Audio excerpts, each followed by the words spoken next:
आजच्या भागामध्ये आपण पाहणार आहोत की आता सगळीच जण विचारत असतात रेणुकाला नेमकं काय झालं आहे.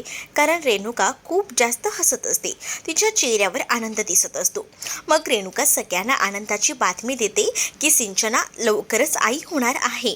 ही बातमी ऐकून सगळ्यांना इतका आनंद होतो, सिद्धू तर नाचायलाच लागतो खुर्चीवर वगैरे चढून, कारण तो मामा होणार असतो.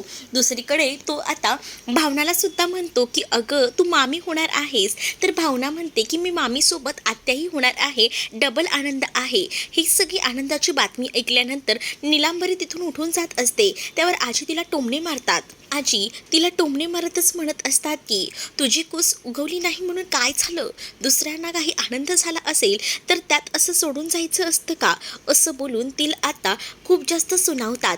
पण तरीसुद्धा ती कुठे ऐकते, तिला राग आलेला असतो. कोणाचं काही चांगलं झालं का तिला बघवत नसतं. शेवटी ती इतके वर्ष प्रयत्न करते पण तिला आता बाळ राहत नसतं ना, म्हणूनच खूप जास्त वाईट वाटतं. ती निघून जाते. तर इकडे मात्र आता सगळ्या गोष्टीचा आनंद भावनालाही झालेला असतो. पण आजींचं जे काही वाकड्यात बोलणं असतं ना, त्यामुळे भावना आता वैतागलेली असते. भावना म्हणत असते की प्रत्येक वेळेला काहीतरी बोलायचंच असतं का आजी तुम्हाला. तर दुसरीकडे मात्र आता निलांबरी रूममध्ये गेलेले असतानाच अधिराजही तिच्या मागे जातो. त्याच वेळेला अधिराजला ती सुनावते आणि तुम्ही काही कामाचे नाहीत, बघितलंत का तुमचा धाकटा भाऊ कसा बायकोच्या मागे पुढे करत असतो, तिला हवं नको ते सगळं बघतो. आताही तिच्या हातात सगळी सत्ता आहे, माझ्या हातात काय आहे, काहीच नाही. आणि तुमचा भाऊ तर झालाच, पाहिलंत का आता तुमच्या बहिणीलाही दिवस गेलेत म्हटल्यावर सगळंच काही गोडी गुलाबीनं होणार. इथे मार कोण खाते, मीच, मला सुखच नाही, असंही आता ती ओरडत ओरडत बोलत असते. जेव्हा आता या सगळ्या काही गोष्टी ती बोलते ना, तेव्हा आता काय करावं आणि काय नाही हे काही सुधरत नसतं. तर दुसरीकडे मात्र आता पाहायला मिळत असतं की भावना ही रूममध्ये असते आणि काल जे काही प्रकरण झालं आहे त्या सगळ्या गोष्टीचा विचार करते. तेवढ्यातच तिकडे आता सिद्धू आलेला असतो आणि सिद्धू तिला म्हणतो की तू बाहेर चालली आहेस ना, मला माहिती आहे, आणि हे गे गिफ्ट, असं बोलून तिच्या हातात गिफ्ट देतो. त्यावर तिला ती म्हणते की हे गिफ्ट कशासाठी, आणि मला तुम्ही एवढे गिफ्ट दिले तरीसुद्धा आता हे गिफ्ट. त्यावर आता सिद्धू तिला सांगतो की हे गिफ्ट तुला नाहीच आहे, हे गिफ्ट आनंदीसाठी आहे. तू आनंदीलाच भेटायला चालली आहेस ना श्रीकांतकडे, माहिती आहे मला. काल ज्या काही गोष्टी झाल्या आहेत त्याच्या वतीनंच तू माफी मागायला जाणार असशील, म्हणजेच तुला माहिती आहे मी काही त्याची माफी मागणार नाही आणि तू काही मला त्याची माफी मागायला सांगणार नाही. पण तू मात्र शांत बसणार नाही आहेस, तुला या गोष्टीचं वाईट वाटलं आहे आणि म्हणूनच तू जातेस, बरोबर की नाही. हां, तुम्ही बोलताय ते अगदी बरोबर आहे. मग तुम्हाला कसं काय एवढं कळतं हो सिद्धिराज, असंही आता ती त्याला म्हणत असते. त्यात काय कळायचं आहे, अगं कळतं गं, मला सगळ्या गोष्टी कळतात. आणि मुळात आहे ना, माझ्यामध्ये ना हा सगळा बदल ना तुझ्यामुळे सर आलाय, म्हणजे तूच मला बऱ्याच गोष्टी शिकवल्यास, असं देखील आता म्हटलं जातं. दुसरीकडे अधिराज तोंड पाडून बसलेला असताना रेणुका त्याला समजावते आणि माहिती आहे तुमच्या बाबतीत जे काही घडतंय ते सगळं काही वेगळं घडतंय, पण नको वाईट वाटून घेऊ, सगळ्या काही गोष्टी ना घडतील व्यवस्थित. तू जर मनाला वाईट वाटून घेतलंस तर कसं चालणार आहे. तर ना या अशा पडत्या काळात ना स्त्रीला नवऱ्याचा आधार हवा असतो. म्हणजे बघ ना, आता तिला सिंचनाची बातमी कळली, त्यामुळे तिला खूप जास्त वाईट वाटलं. तिलाही वाटतच असेल की रे आई व्हावं, पण नाही होऊ शकत आहे. अधिराज म्हणतो की आम्ही सगळे उपचार केलेत, अरे पुन्हा एकदा ट्रीटमेंट करा, नक्कीच काहीतरी पॉझिटिव्ह येईल, बघ मी तुला सांगते, असं बोलून आता ती समजावू लागते आणि त्याला सांगत असते की तू काळजी करू नकोस, सगळ्या काही गोष्टी आपण करूया, पण तिला ना आधार देत जा, असं तिला एकटीला सोडू नकोस, जा तिला समजून घे, असं देखील रेणुका आता चांगलेपणानेच समजावू लागते. त्यावर अधिराजही ऐकतो. दुसरीकडे रेणुका आणि त्याचसोबत लक्ष्मी हे दोघंही जण ना आता जेव्हा सिंचना उठणार असते सकाळीच, तेव्हा जाऊन त्या पोचलेल्या असतात आणि दोघीही जणी तिच्या समोर येऊन उभ्या असतात. गुड मॉर्निंग असं बोलतात आणि त्याच वेळेला ती दचकून उठते. तर तिला त्या म्हणत असतात की काय गो इतकं दचकून कशाला उठतेस, या प्रेग्नन्सीमध्ये असं काही चालत नाही, या अवस्थेत असं काही करायचं नसतं, असंही म्हटलं जातं. मग खरं तर ना तिला राग येत असतो, कारण तिला आता ही गोष्ट ना कोणाला सांगायचीच नसते इतक्या लवकर. पण या हरीशने सगळ्यांना आरडाओरडा करून ही गोष्ट सांगून टाकलेली असते. म्हणूनच ना खूप जास्त वाईट वाटत असतं. ती तेव्हा ही सगळीजणं समोर असताना रिॲक्ट होत नाही, ती शांत राहते. लक्ष्मी तिला म्हणत असते की बाळा, आता तुझी काळजी घ्यायलाच आम्ही आलो आहोत, नको हे करूस, आता मस्तपैकी फ्रेश हो, तुला काय हवंय ना खायला ते फक्त सांग, लगेच आम्ही तुझ्यासाठी ना जे हवं ते समोर आणून हजर करू, असंही सांगितलं जातं. त्यानंतर त्यांची नावाची सुद्धा डिस्कशनं सुरू होतात. आपण काय नाव ठेवायचं, तर इकडे सिंचना म्हणत असते की मला असं वाटतं की एवढ्यात नका, पण रेणुका म्हणते की नाही, मला ना मुलामुलींची नावं आपण ठरवून ठेवूया. पण लक्ष्मी आता हे सगळं सांगत असताना म्हणते की हो, आपण ना आपल्या मर्जीप्रमाणे ठेवूया, ह्यांच्या मर्जीप्रमाणे ठेवूया नको, कारण ना आपल्याला घ्यायला ती नावं कठीण जातील, असं देखील लक्ष्मी आता म्हणते. पण त्याच वेळेला रेणुका म्हणत असते की नाही नाही, नावं ठेवायचा मान ना डायरेक्टली आपण भावनालाच देऊया. त्या दोघीही जणी बाहेर जातात, रेणुकाला फ्रेश व्हायला सांगतात. इथे सिंचनाची खूप जास्त चिडचिड होत असते. सिंचना हरीशला म्हणत असते की काय चाललंय हरीश, हे सगळं काय आहे, तुला काय गरज होती घरी जाऊन सांगायची. त्यावर अगं, इतकी आनंदाची मोठी बातमी आहे तर घरी का नको सांगायला, सांगितलं तर काय झालं, पण तू बघितलंस का, तू तर सांगितलंस तुझ्या आईला, पण तुझ्या आईने माझ्या आईलाही सांगितलं. मग हरीश तिला म्हणतो का तुझ्या आईला तू सांगणार नव्हतीस का, नाही, एवढ्यात मला ही बातमी कोणालाच सांगायची नव्हती. हे सगळं बाहेर बसलेल्या या रेणुकाला ऐकायला जातं. रेणुकाला वाईट वाटतं, रेणुका आता रडत असते. पण त्याच वेळेला ना रेणुका रडत असताना आता तिला सांभाळलं जातं आणि तिला सांगितलं जातं की नको नको रडू, तुम्हाला माहिती आहे ना की या सगळ्या सवयी कशाला इतका त्रास करून घेता, नका त्रास करून घेऊ, असं देखील आता बोलून लक्ष्मी समजावत असते. मुलांचं ना हे असंच असतं, म्हणजे कसं आताच्या मुलांना ना थोडी स्पेस हवी असते, कसं या सगळ्या गोष्टी लवकर सांगायच्या नसतात. त्यात हरीशने आपल्याला आनंदाच्या भरात सांगितलं आणि आपणही आलो ना, त्यामुळे तिचा थोडा गोंधळ उडाला असेल, पण वाईट वाटून घेऊ नका.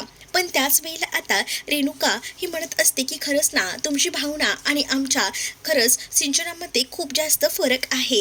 पण लक्ष्मीला हे आवडत नसतं की भावनाला चांगलं बोललेलं आणि तिच्या सुनेला वाईट बोललेलं. लक्ष्मी म्हणत असते की प्लीज असं बोलू नका, तुम्ही माझ्या सुनेला बोललेलं मला चालणार नाही, माझ्या लेकीबद्दल चांगलं बोलताय हे सगळं ठीक आहे, पण तुम्ही माझ्या सुनेबद्दल जे काही बोलताय ना ते मला नाही आवडते. प्रत्येकाचे वेगवेगळे स्वभाव असतात, थोडी अल्लड आहे ती सिंचना, पण ती सगळ्या काही गोष्टी व्यवस्थित सामावून घेते. जरा थोडी लहान पडल्यामुळे या सगळ्या जबाबदाऱ्या नको वाटतात तिला, पण नाही म्हटलं तरी खूप छान सांभाळते ती सगळं काही. त्यामुळे ना प्लीज भावनामध्ये आणि त्याचसोबत सिंचनामध्ये कधीच असं बोलू नका, माझ्यासाठी ना माझ्या दोन्ही मुली सारख्याच आहेत.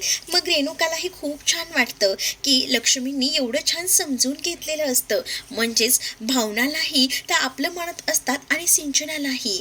मग आता रेणुका म्हणत असते की सिंचनाला काही हवं नको ते प्लीज तुम्ही बघाल ना, मग जे तिला मी नको आहे ना जवळ, तर मी थोडं लांबच राहीन तिच्यापासून, असं रेणुकाचं म्हणणं असतं. भावना आता श्रीकांतना भेटायला गेलेली असते, झालेल्या प्रकरणाबद्दल तिला माफी मागायची असते आणि म्हणूनच ती गेलेली असते. श्रीकांत मात्र म्हणत असतात की जे काही काल प्रकरण घडले त्या सगळ्या विचारातून मी एक शोध लावलेला आहे आणि मी ठरवलं आहे. तर भावना म्हणते की काय ठरवलं आहे प्लीज सांगा. त्यावर मात्र श्रीकांत म्हणतात की माझा निर्णय झालेला आहे. कसला निर्णय, काय, जो काही निर्णय असेल तो आनंदीच्या भल्याचाच असेल. खरं तर आनंदीच्या शाळेबद्दल तुम्ही काही विचार केला आहे का, म्हणजे आनंदीला इथल्या शाळेमध्ये टाकणार आहात पण का चेंज केला आहे तुम्ही बदल, सांगा ना, काही बदल केले आहेत का. पण आता तरी एवढं तरी मी काही सांगू शकत नाही, पण जे काही असेल ते चांगलंच असेल आनंदीच्या आयुष्यासाठी, असं देखील आता श्रीकांत भावनाला बोलत असतात. त्यावर भावना काहीच रिॲक्ट होत नाही. दुसरीकडे आता रेणुका घरी आलेली असते आणि रेणुका फोनवर बोलत असते. खरं तर रेणुकाला आता माहिती असतं दरवर्षीप्रमाणे यावर्षी ही महाशिवरात्री आहे, तर महाशिवरात्रीला त्यांच्याकडे खूप मोठा असा सोहळा असतो आणि अख्खे गावकरी तिथे हजर होणार असतात, त्यांच्याकडे हे नेहमीच असतं.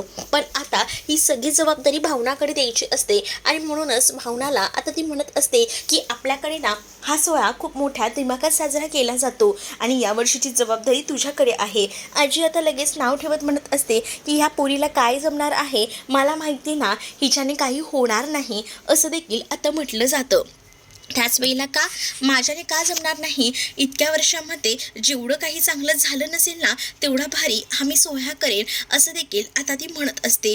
जेव्हा आता या सगळ्या गोष्टी ती बोलते तेव्हा मात्र सगळ्या गोष्टींची यादी मला तुम्ही सांगा, त्या पद्धतीने आपण सगळं मॅनेज करू, असं देखील भावना सांगू लागते. मग रेणुका तिला या सगळ्याबद्दल सांगत असते. मग यामध्ये तुम्ही बघाच ना, कसलीही कमी असणारच नाही, सगळं एकदम मस्त छान आपण करूया, असं देखील आता भावना बोलत असते. भावना जेव्हा या सगळ्या गोष्टी बोलते तेव्हा आजी गुरगुरून तिच्याकडे पाहत असतात. आजीला ना आता यामध्ये सुद्धा काहीतरी खोट काढायची असते आणि यासाठी आजीचे प्रयत्न सुरू असतात. पण भावना देखील तितकीच हुशार असते. आजीच्या सगळ्या प्लॅन्सना धुईस मिळवायचं हे तिला बरोबर माहिती असतं. तर दुसरीकडे मात्र आता पाहायला मिळत असतं की आजी या बोलत असतात की तुला जमणार आहे का, नाही जमणार असेल ना तर स्पष्ट तसं सांगून टाक. पण आता आजींना भावना सांगत असते की एखाद्यावर जबाबदारी दिली ना तर त्या सगळ्याच गोष्टी एकदम परफेक्ट जमतील आणि तुम्ही ना उगाचे ना नावं काढायचं तेवढं बघता, स्वतःचा जरा विचार करा.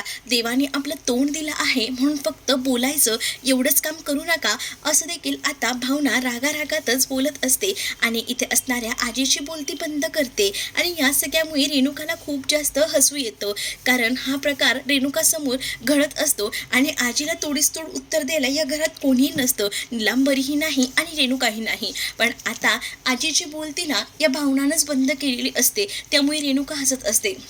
दुसरीकडे आता आजीचं नेहमीप्रमाणे सुरू असतं की मला सुद्धा बघायचं आहे की एवढं ही काय करू शकते, असंच असतं. पण इकडे आता विश्वा घरात नसतो म्हणून खूप जास्त टेन्शन ना ललिताला आलेलं असतं आणि ललिता आता या सगळ्याचा विचार करत असते. ललिता विचार करते की हे जयंतरावांकडेच तर गेला नसेल ना, ऑफिसला गेला असेल तर पुन्हा जयंत त्याला काहीतरी करायचा, हा विचार ना सारखा तिच्या मनामध्ये येत असतो. आणि तो त्याचाच विचार करत असताना जानू तिथे येते आणि विचारते की काय झालं आहे काकू, कसला विचार करताय. त्यावर मात्र अगं विश्वा सकाळपासून कुठे दिसत नाहीये, मला असं का वाटतंय तो ऑफिसला गेला असेल, ऑफिसला जर गेला असेल ना तर पुन्हा त्या जयंतच्या कचाट्यात सापडेल, तो काही करणार तर नाही ना माझ्या विश्वाला, असंही आता ललिता म्हणत असते. त्यावर जानू म्हणत असते की नका विचार करू काकू, इतका काही होणार नाहीये आणि तो काहीच करणार नाही. तेवढ्यातच तिथं सई येते आणि सई म्हणते की तुम्ही दोघीही एवढ्या टेन्शनमध्ये का आहात, एवढं काय झालं आहे. त्यावर मात्र काहीच नाही, विश्वास नाहीये ना म्हणून. पण तुम्हाला एवढं टेन्शन का आलंय, त्याने मला जाताना सांगितलं आहे की तो कुठे चालला आहे, ते कुठे गेला आहे ग तो सांग ना. त्यावर तो ना मित्राकडे गेला आहे, त्याने मला जाताना सांगितलंय, तो ऑफिसला वगैरे गेला नाही. पण तुम्ही काय एवढ्या टेन्शनमध्ये आहात आणि तुम्ही असं का म्हणत होतात की विश्वाच्या जीवाला धोका आहे वगैरे सगळं काही. त्यावर दोघीही जणी जरा गडबडत असतात म्हणून सईला संशय येत असतो. दुसरीकडे आता भावना सगळ्याची यादी बनवत असते. तिला असं वाटत असतं की तिच्याकडे जबाबदारी आहे तर कुठेही काही कमी पडायला नको आणि यासाठी ती या सगळ्याची यादी वगैरे बनवत असते. आणि तेवढ्यातच ना तिथे आता सिद्धू आलेला असतो आणि सिद्धू आल्यानंतर तो रेणुकाला सांगत असतो खाणाखुणा करून की तू आतमध्ये जा. मग रेणुका दूध गॅसवर ठेवलं आहे असं काहीसं कारण सांगते आणि आतमध्ये जाते. समोर आजीही बसलेली असते. तर भावनाचं लक्ष नसतं की तिथे सिद्धू आला आहे. आजीलाही आता सिद्धू सांगत असतो की जा ना आजी आतमध्ये. पण इकडे आता आजीच्या नुसत्या खाणाखुणा सुरू असतात. आजी म्हणत असते की नाही मी जाणार नाही. मग आजीला तो घाबरवतो आणि पायाखाली झुरळ आहे असं म्हणतो. त्याबरोबर आजी उठून निघून जाते. दुसरीकडे सिद्धू भावनाला म्हणतो की कसली तयारी सुरू आहे. त्यावर भावना आता सिद्धूला सगळ्या काही गोष्टी सांगते. महाशिवरात्रीला तिने कसं कसं सगळं काही करायचं प्लॅनिंग केलं आहे याबद्दल ती त्याला नियोजन करत सांगत असते. तर सिद्धू भावनाकडे कंटिन्यू बघत असतो. भावनाने कुठे काय करायचं, कसं डेकोरेशन करायचं हेही सांगितलेलं असतं. पण सिद्धूचं या सगळ्याकडे लक्ष नसतं, कारण सिद्धू फक्त भावनामध्ये गुंतलेला असतो. पण बिचारी भावना त्याला सगळं सांगत असते की बघा इथे आपण हे असं डेकोरेशन करूया, तसं करूया. पण इथे सिद्धू काही तिच्याकडे जराही बघत नसतो. म्हणजे फक्त आणि फक्त तिच्या बोलण्याकडे लक्ष न ठेवता तो तिच्या हातवाऱ्यांकडे तिच्याकडे बघत असतो. कारण त्याला ना आता फक्त आणि फक्त रोमांसच दिसत असतो. बाकी या सिद्धूला खरंच ना काहीच दिसत नसतं. मग बिचारी भावना ही म्हणत असते की काय चाललंय सिद्धिराज तुमचं. त्यावर सिद्धिराज म्हणतो की काही नाही बायको, तू बोलतेस ना ते ऐकतच राहावंसं वाटतं, फक्त आणि फक्त. पण मी तुम्हाला आता बऱ्याच गोष्टी सांगितल्यात, त्या तुम्हाला समजले आहे ना. सिद्धू म्हणतो की बायको तू आहेस ना, तू एकदम सगळं परफेक्ट करणार आहेस बघ, मला माहिती आहे. आता इकडे आता पाहायला मिळत असतं की सिंचनाच्या वागण्यामुळे ना खूप जास्त डिस्टर्ब ना हरीश झालेला असतो. म्हणजे त्याचं असं म्हणणं असतं की मी जर आईला आणि तिच्या आईला सांगितलं की ती प्रेग्नेंट आहे तर कुठे काय चुकलंय. खरं तर ही गुड न्यूज आहे. मग मला असं वाटलं की मस्तपैकी आईला ही गुड न्यूज द्यावी, म्हणून मी आईला सांगायला आलो. मग तिला ना इतका राग काय यायला पाहिजे. काय रे, खरंच ना मला कळत नाही. कधी कधी ना मला असं वाटतं ना की ऐन वेळेलाच मी ना ह्या टायमिंगला असं घर सोडून गेलोय. जर मी घर सोडून नाही गेलो असतो ना तर याच घरात राहिलो असतो आणि हे सगळे काही त्रास ना मला सहनही करायला लागले नसते, असंही आता तो म्हणत असतो. जेव्हा हे सगळं काही तो बोलतो ना तेव्हा मात्र आता त्याच्याकडे संतोष पाहतो आणि त्याला संतोष एक आयडिया देऊ लागतो. खरं तर त्यानेच विचारलेलं असतं हरीशने की काही आयडिया आहे का, म्हणजे वीणाची सुद्धा प्रेग्नन्सीमध्ये अशी चिडचिड व्हायची का, असे विचारलेलं असतं की हो तिची चिडचिड व्हायची. पण त्यावेळेला कसं हे एकत्र कुटुंब कामात आलं रे, म्हणजे आपलं एकत्र कुटुंब होतं, त्यामध्ये सगळेजण सामावून राहायचे. मग तिला काही माझ्यावर जास्त चिडचिड करायला लागायची नाही. ती सगळ्यांबरोबर असायची, आईसोबत बाबांसोबत, त्यामुळे ती माझ्यावर इतकी चिडचिड करायची नाही, असं देखील आता तो म्हणत असतो. जेव्हा या सगळ्या गोष्टी तो सांगतो ना तेव्हा मात्र आता खूप मोठा धक्काच इथे बसलेला असतो. तर दुसरीकडे आता पाहायला मिळत असतं की संतोष जेव्हा या सगळ्या गोष्टी म्हणतो तेव्हा आता हरीशच्या डोक्यात कल्पना येते की तू बोलतोयस ते अगदी बरोबर आहे. म्हणजेच ना मला माझ्यासोबत आहे ना आईला घेऊन जावं लागेल, म्हणजे कसं तिलाही थोडं बरं वाटेल आणि आई असेल ना तर ती माझ्यावर चिडचिडही कमी करेल. मग कसली कमाल आयडिया दिलीस रे दादा, असंही तो आता त्याला म्हणतो आणि म्हणतो की या सगळ्यामध्ये मला गिफ्ट काय,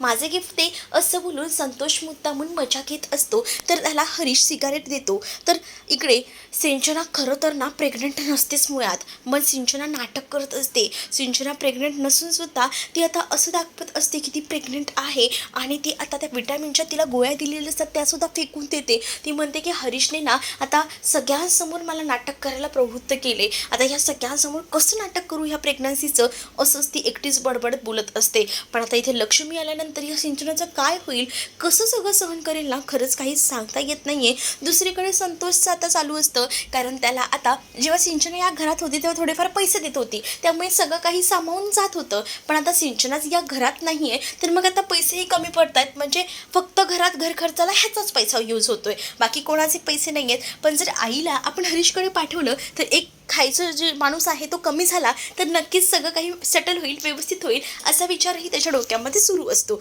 म्हणूनच तो बोलतो की आता ह्या बॅगेत पुन्हा माझ्या पैसे भरतील, असं तो डोक्यामध्ये विचार आणतो.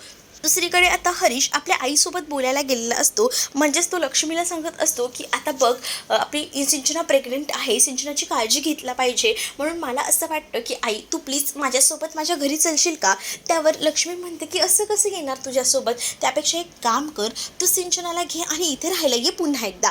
पण तिला नाही बोलू शकत मी, तिला काही बोललो तर पुन्हा ती चिडचिड करेल आणि आत्ताच आम्ही दुसरीकडे राहायला गेलोय त्यामुळे नको. मग लक्ष्मी म्हणते की ठीक आहे बाबा आणि मी दोघं पण येतो. पण त्यावर हरीशचं म्हणणं असं असतं की दोघं पण नको, घर लहान आहे, घर छोटं आहे, तू फक्त एकटीच चल. मग आता तिला वाटत असतं की मी एकटीच कशी जाऊ, कारण ती कधीच इतकी वर्ष श्रीनिवास यांना सोडून एकटी राहिली नव्हती आणि श्रीनिवासही दारावर उभं राहून हे सगळं बोलणं ऐकत असतात. आता महाशिवरात्रीच्या पूजेमध्ये नेमका काय ट्विस्ट येतो हे पाहणं इंटरेस्टिंग असणार आहे. तुम्ही जर आपल्या चॅनलवर नवीन असाल तर चॅनलला नक्कीच सबस्क्राईब करा. चला तर मग भेटूया पुढच्या भागामध्ये, तोपर्यंत टाटा बाय.